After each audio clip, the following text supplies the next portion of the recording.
Okay, lesson 2. I hope you were able to go ahead and set up your account with Padlet and get that started from lesson 1.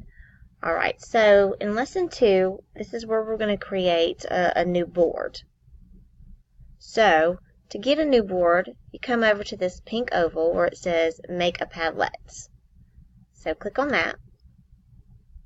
Now this page is going to give you options on what you want your template to look like. There are blank ones, and then you can pick some from down here. Now we're going to start with a blank one. You can choose a wall, canvas, stream, grid. It doesn't matter, whatever you like. So I'm going to go with the wall. Click on select. Okay, so the first thing you do anytime you create a Padlet, you'll come to the right side and you're going to give it a title. It automatically gives it one, kind of cute, funny things, but you can go ahead and change that. I double clicked on that. Okay.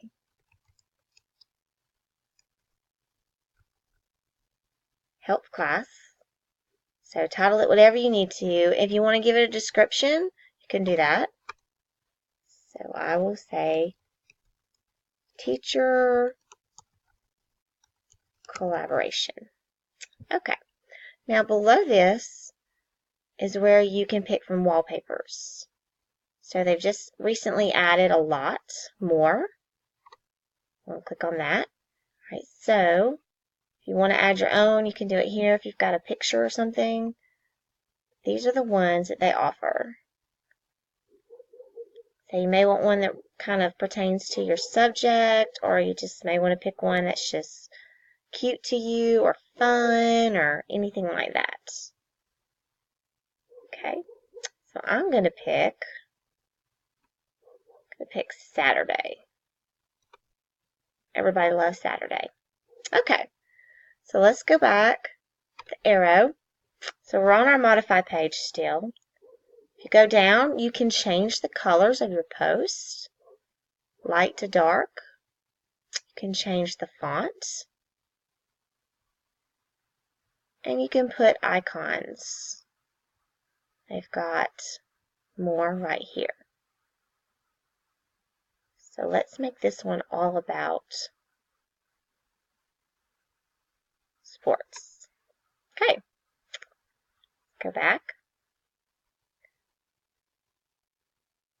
Alright, so here is some things that you can adjust with posting. You want to change the profanity. If someone was to put something ugly on here, it would change it to something nice.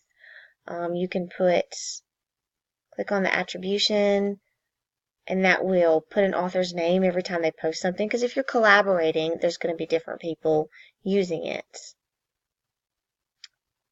Allow comments during collaboration, reactions, so you can do kind of like you have on social media with the likes and the happy faces and things like that. Okay. Alright, so I'm done with this. That's all I want to choose right now. I'm going to click next. Now here's where you set privacy. And we're going to add our fellow teachers to it. Alright, so you can make your account private, password protected, a secret, or you can make it public.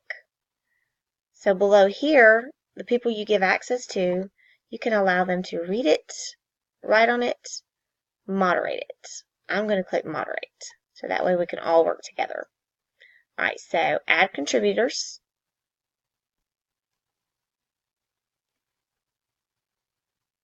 So I'm going to, I don't want that one, add people.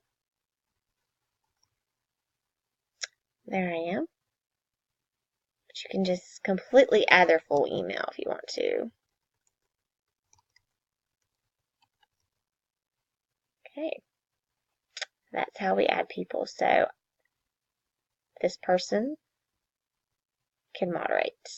Alright, so keep adding those. You can also use a QR code that they can scan to get to it, or a link. Alright, so down here, this remake is on, so that means someone can make a copy of it if they want to use it as their own work. And here's moderation. So that is to require approval on their whatever what they want to change, but I'm not going to do that. Okay, click next. And we're all set to post. See you in lesson 3.